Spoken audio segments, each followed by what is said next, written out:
Good morning and welcome to another episode of the Daily Fix. I am a usual host and presenter, Advocate Tulo Hoyani.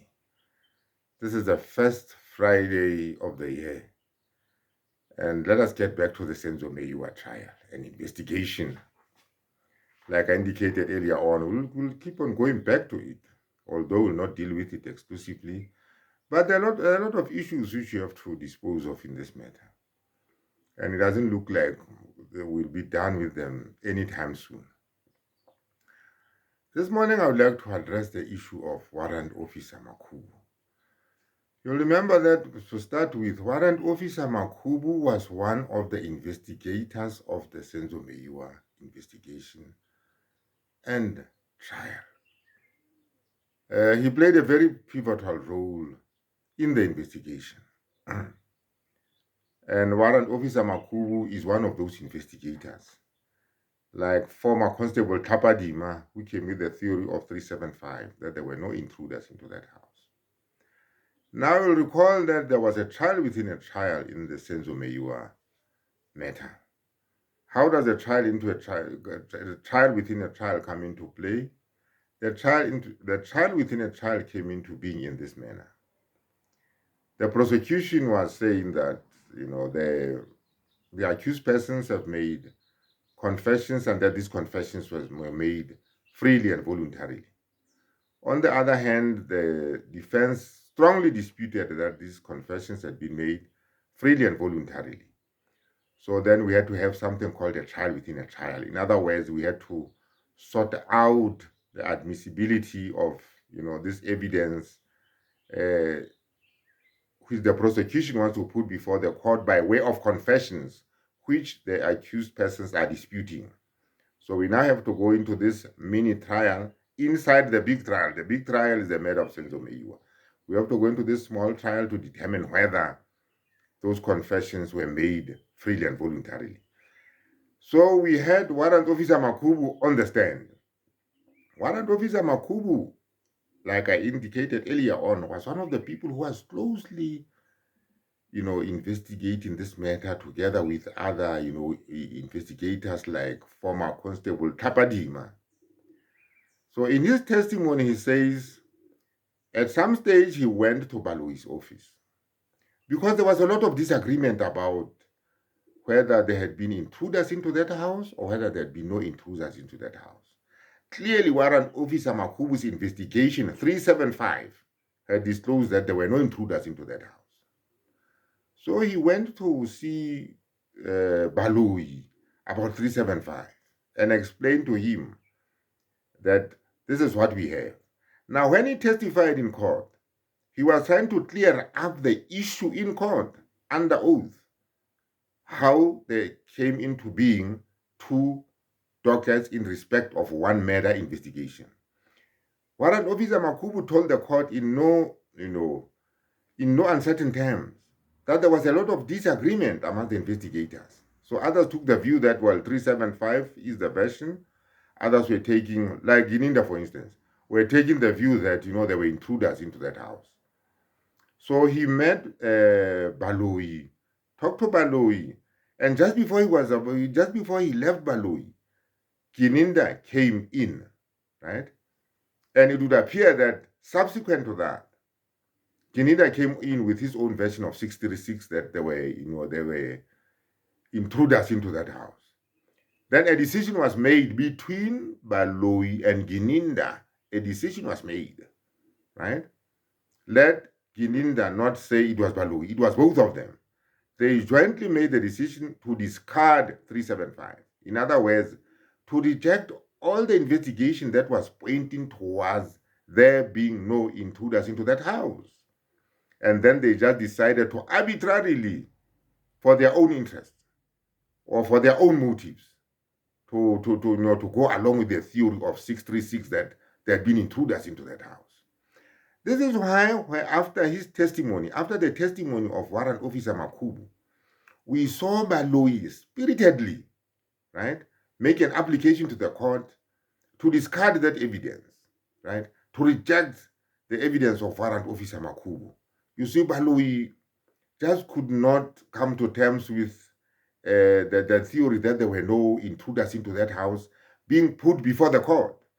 So he made that application that no, this evidence is irrelevant and so on and so forth.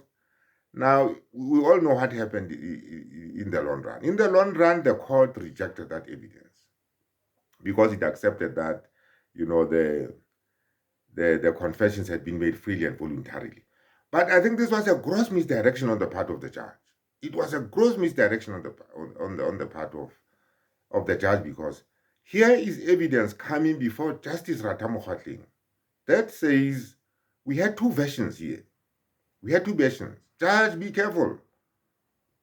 There are other people, other than the people that you are seeing in the dock, who are supposed to have committed this crime in terms of 375. Because 375 is clear. There's no doubt about who shot Senzo Meyiwa. It was Kelly Kumalo. So 375 is very clear on that. It was simply rejected for reasons best known to Gininda and Baloyi. And this is what they must be taken to task about. So the court, in accepting that the confessions had been made freely and voluntarily, grossly misdirected itself. It should have taken into account the testimony of Warrant Officer Makhubo to say, but here's another version. Here was another version. The court should have said to itself, but what about this other version, Baloyi and Gininda, that you are talking about? Because you are put before me, Judge Ratamo Kgatling should have said, you have put before me something totally at variance with 375.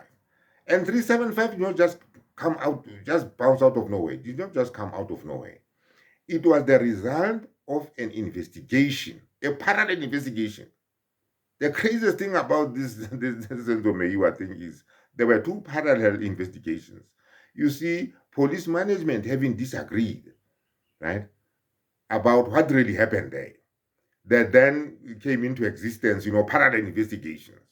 There were those who were saying there were intruders, there were those who were saying there were no intruders, right? So those who were saying there were intruders in the house simply prevailed and, just, ignored everything that came from 375 to say there were no intruders. And, Baloyi found it much more comfortable for him, for reasons best known to him, not to charge the people into the house, in spite of the fact that there was that glaring evidence by other investigators, right, who were on the ground, who were hands-on. The junior investigators, former warrant officer Tapadima has told me, these were the people who were hands-on, not people like Gininda, right? Gininda was a senior police officer. He did not do any investigative work on the ground, right? So the people who were doing the investigation on the ground, like Warrant Officer Makhubo, should have been listened to. They were simply ignored, right? So that the real culprits could not be confronted with the murder of Senzo Meyiwa. So having come to that decision, that the police, of course, had to run helter-skelter to KwaNongoma and all over South Africa to look for suspects, right? To pin and, embellish this theory that there were intruders into the house. They had to, one way or the other, get suspects so that, that intruder theory has some kind of credibility. Hence, we see the people that we see in court. This is why even the so-called confessions that they've made have been strongly rejected, right? They have been strongly rejected. So you can see here the prosecution is panicking. The prosecution is really standing on one leg, or it really has no leg to stand on. So I think on the part of the judge, these were some of the misdirections, and these are some of the things which I recommend must be taken on appeal, because the way I see things going, I see this trial moving, going into 2025 like you're into 2025 now. I see it go ahead. We'll have the defense case, right? And the defense will have to, to call witnesses like Warrant Officer Makhubo to buttress the theory that there were no intruders into that house. But going into 2025, I just see and fear that we are just going to, rush through this case, have those people convicted. But that is not the end of the story, right? The Pretoria High Court is not the highest court in the land. We still have the Supreme Court of Appeal in Bloemfontein. This matter must be appealed at the Supreme Court of Appeal in Bloemfontein. These are gross irregularities, right? We cannot be, witnesses to such a gross injustice and just do nothing about it. So this is something that must certainly be taken on appeal. It must certainly be taken on appeal. And people like Mgome Zulu was out to, address some of these issues. I don't want to take anything away from, the current defense lawyers, but some of the things which they ought to take up very seriously, I don't see them doing that, right? But, well, that is the way it is. That is the way they operate. But going on appeal, I think these are going to be very strong points and very strong grounds upon which any decision, and I dare say that decision that is going to come out of this court is going to find those people all guilty as charged, right? So the only hope they have in this world of getting out of prison is by going on appeal. I think that is the only prospect that they have, that they will ever see, freedom again. So having said that, we are back to the center of Meyiwa, dialogue with you, discussions with you. What do you think? Tell me the comment section. Tell me the comment section, right? Tell me the comment section on what you think.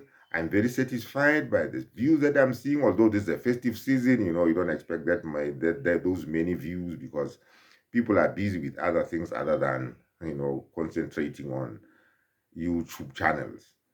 I'm also encouraged by the subscriptions that I'm seeing. They are very satisfactory also given that we are going through a festive season. But the festive season has come and gone now. Right? We are back on our feet. We are back to reality now. The year has started and keep on supporting this initiative. And remember, we have a free legal service here. You can always contact me on my WhatsApp number, 063 640 The number again, 063